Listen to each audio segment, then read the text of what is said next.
میں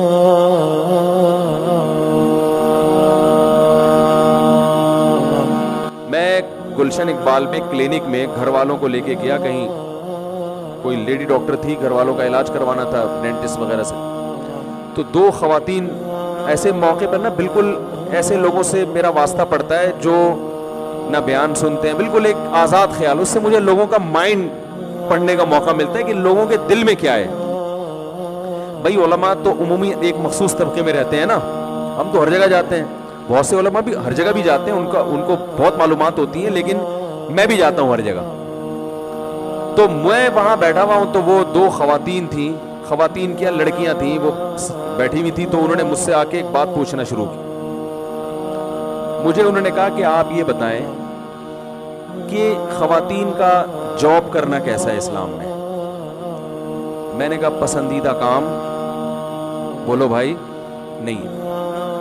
میرے گھر والے ساتھ تھے, کہیں آپ اس کو کسی نیگیٹو یا فری ہونے کی طرف, بیگم کے ساتھ ہوتے ہوئے انسان کبھی کسی خاتون سے فری ہونے کا تصور بھی نہیں کر سکتا, پوری زندگی بھگتنا پڑتا ہے اس کو, یہ بتا دوں آپ کو. اس لیے میرے کیریکٹر پہ شبہ نہ کریں, سمجھ رہے ہو, کیونکہ ابھی آپ کو بتا رہا ہوں بیگم کی موجودگی میں کسی کی طرف آنکھ اٹھا کے بھی دیکھ لی نا, ساری زندگی اللہ کے سامنے روتے رہو گے, توبہ اللہ معاف کر دے گا. بیگم آپ کو وہ کہے گی یہ بندہ ٹھیک نہیں ہے, یہ بتا دوں. اس لیے بیگم موجود نہ ہو تو بھی غلط ہے, لیکن اس کا توبہ کا آپشن ہے, ٹھیک ہے نا. بیگم کی موجودگی میں وہ جب بھی آپ اس کے ساتھ ہوگے وہ ہمیشہ آپ کی نظر رکھے گی. اور وہ بڑی خواتین بڑی ہوشیار ہوتی ہیں اس معاملے میں, وہ شو ایسے کرتی ہیں جیسے ہم نہیں دیکھ رہے, لیکن وہ پورا دیکھ رہی ہوتی ہیں.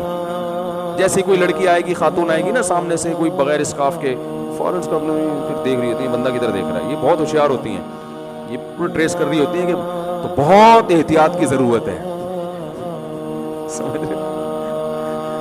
تو گھر والے بھی تھے, تو وہ دو لڑکیاں تھیں, وہ گلشن اقبال کی, وہ آ کے کہنے, بلکہ شاید ڈیفینس کی تھی, وہ کہنے لگی کہ ہم نہیں جاب کرنا چاہتے. ہماری خاندان کی جتنی خواتین ہیں اور لوگ ہیں ہمیں ٹارچر کر رہے ہیں کہ جاب کرو. حالانکہ ان کے بیان سے پتا چلا کہ ایجوکیٹڈ فیملی سے ان کا تعلق ہے اور مالدار فیملی سے ان کا تعلق. تو میں نے کہا کیوں فورس کر رہے ہیں آپ. انہوں نے کہا ہم ذہنی طور پر اس کو کہلیں, حالانکہ وہ نہ پردہ کرتی نہ کوئی نماز کی بہت زیادہ پابند, لیکن ہمارا ذہن اس کو قبول, دونوں بہنیں تھیں, ہمارا ذہن اس کو قبول نہیں کرتا کہ اگر ہم نے جاب کی تو ہمارے لیے جو رشتہ آئے گا وہ ہماری جاب دیکھ کے آئے گا, اور ساری زندگی پھر ہمیں اپنے شوہر کے ساتھ. کتنی اللہ نے سینس دی. میں نے کہا یہ تو کوئی بہت ہی خاندانی خواتین ہیں, خاندانی بچیاں ہیں, جو اتنی سوچ جس کی طرف آج بڑے پڑھے لکھے لوگوں کا ذہن نہیں جا رہا. انہوں نے کہا مفتی صاحب یہ جو کلچر پھیل رہا ہے, مجھے وہ جانتی تھی یوٹیوب کے حوالے سے, کہ یہ جو کلچر پھیل رہا ہے نا خواتین میں جاب کا, انہوں نے کہا ہم ایجوکیٹڈ ہیں, بہت اچھی تنخواہ پہ ہم جاب کر سکتے ہیں, کھڑے جاب ملے گی, لیکن آپ اللہ کا واسطہ ممبر پہ آواز اٹھائیں کہ یہ جاب کا کلچر خواتین کو برباد کر رہا ہے, مردوں کو اپاہج بنا رہا ہے یہ. کیونکہ جب جاب سب کریں گی تو مردوں کو پھر ایسی بیوی چاہیے جو کیا کرنے والی ہو. اس نے کہا پھر ہم شوہر کے گھر, اپنے ماں باپ کے گھر کو چھوڑ کر جائیں کیوں جب وہ کوئی ذمہ داری اٹھانے کے لیے تیار نہیں ہے. تو میں نے تو اپنے پھر جو واقعات میں نے صبح شام ہم دیکھتے ہیں سنتے ہیں وہ بیان کرنا شروع کر دیے. میں نے کہا بھائی ہمارے پاس جو کیسز آ رہے ہیں وہ کیسز صرف اتنے نہیں ہیں جتنا آپ بیان کر رہی ہیں کہ جاب کروا رہے ہیں, تھوڑے دنوں میں مرد اپاہج ہو کے گھر میں بیٹھ جاتا ہے, اور ایک آدھ بچہ ہو جائے نا پھر عورت کی مجبوری ہے شوہر کے ساتھ رہنا, پھر عورت کی مجبوری ہے.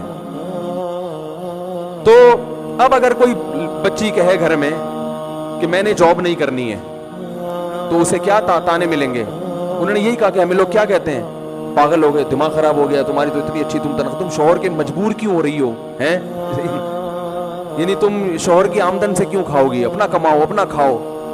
فیملی سسٹم تو برباد ہو جائے گا بھائی, پھر اپنا ہی کھانا اپنا ہی کمانا ہے سب نے.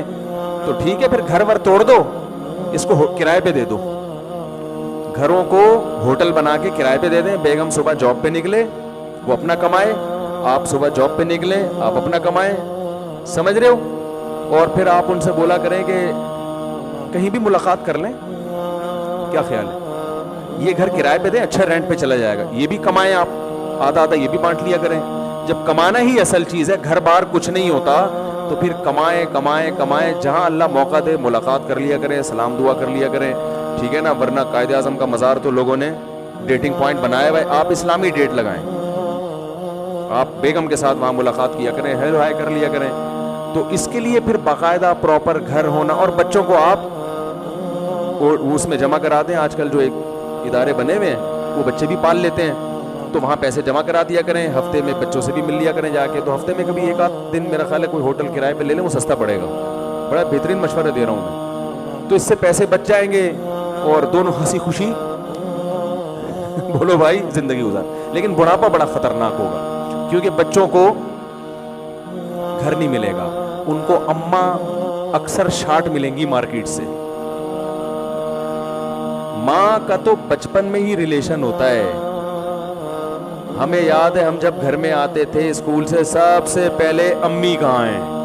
امی اگر کہیں اڑوس پڑوس میں اٹھا کے نا چیزیں اٹھا کے پٹکتے تھے. بچے کو ماں چاہیے بھائی ہر وقت, اور پھر یہی یادیں بچپن میں باقی رہ جاتی ہیں.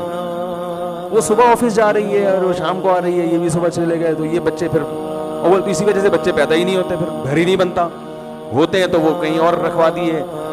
تو میں نے ملیشیا میں دیکھا لڑکیاں جاب کر رہی ہیں ہوٹل میں نا, فش, ہم لوگ بھی وہاں ہوٹل میں بیٹھ کے فش کھا رہے تھے, تو ہمارے سامنے کچن ایک لڑکی بیٹھی ہوئی, وہ فش بنا رہی ہم لوگوں کے لیے, وہ صبح سے پتہ نہیں کی, اور اس کا بچہ واکر میں قریبی.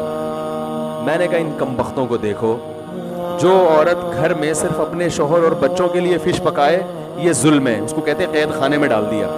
اور جو بیچاری بچہ بھی پال رہی ہے اور وہ بچہ تھوڑی تھوڑی میں روتا تو واکر ہلاتی, اور صبح سے سینکڑوں لوگوں کے لیے فش بنا چکی ہے, یہ آزادی ہے. یہ کیا ہے, یہ ظلم نہیں ہے عورت کے اوپر.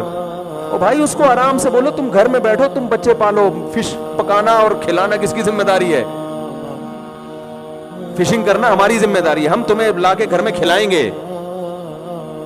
لیکن اس قسم کی باتوں کو لبرل لوگ پاگل پن اور دیوانہ پن کہتے ہیں یہ پرانے زمانے والی باتیں, یہ مولوی لوگ زمانے کے حساب سے چل ہی نہیں سکتے.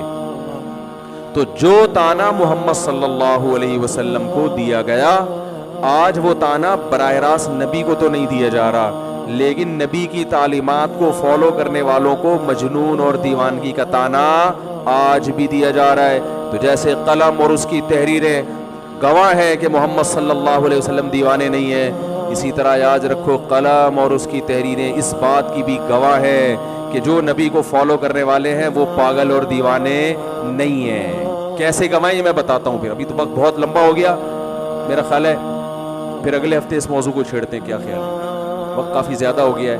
تو قلم اور تحریریں اس بات پر آج بھی گواہ ہیں کہ جیسے محمد صلی اللہ علیہ وسلم دیوانے نہیں تھے, اسی طرح محمد صلی اللہ علیہ وسلم کو فالو کرنے والے بھی دیوانے نہیں ہیں. مختصر سی بات کر دیتا ہوں تاکہ ٹاپک مکمل ہو جائے. جو قلم سے اسلامی قانون لکھا گیا ہے ریٹن فارم میں, آج بھی اس قانون کو پڑھ کے دیکھو, اس کا آلٹرنیٹ دنیا میں کسی کے پاس موجود نہیں ہے. تو اس قانون کو فالو کرنے والا دیوانہ کہاں سے ہوگا؟ بہت مشکل ہے بھائی. دیکھو اسلامی قانون شروع ہوتا ہے کتاب الطہارہ سے, جو نبی پر قرآن نازل ہوا اور نبی کی حدیثیں ہیں وہ فقہ کی شکل میں کتابوں میں محفوظ ہے نا, ریٹن فارم میں.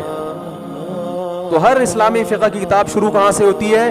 طہارت کے باب. جب بھی کوئی پورے اسلام کو فالو کرنا چاہے, پورا مولوی بننا چاہے یا پورا مسلمان بننا چاہے, مولوی اصطلاحی معنی میں نہیں یعنی حقیقی معنی میں, یا پورا مسلمان بننا, آپ مولوی سے ایک لفظ سے نفرت ہے تو پورا مسلمان بننا چاہے, تو اس کو سب سے پہلے کیا کتاب کیا بتائے گی؟ جو اسلامی قانون کی کتاب الطہارہ, طہارت کا باب. اس کو یہ بتایا جائے گا کہ جسم سے ناپاکی دور کیے بغیر نماز نہیں ہوتی, دانتوں کو کیسے پاک رکھنا ہے, لباس کو کیسے صاف رکھنا ہے, اندر کی باڈی کو کیسے پاک رکھنا ہے, غسل کے کیا احکام ہے. کیا پاگل لوگ ایسی تعلیم سکھاتے ہیں بھائی؟ صاف ستھرے رہنے کے طریقے سکھا رہے ہوتے ہیں. یہ طریقے آج تک گوروں کے پاس نہیں ہیں. گورے نہیں جانتے غسل جنابت کیا ہوتا ہے، طہارت کیا ہوتی ہے. ان کے ہاں کلین کا لفظ ہے، نیٹ اینڈ کلین. یہ طہارت کا ترجمہ نہیں ہے، یہ پاکی کا ترجمہ نہیں. یہ صفائی کا ترجمہ تو ہے، پاکی کا نہیں ہے. طہارت کا لفظ انگلش میں ہے ہی نہیں.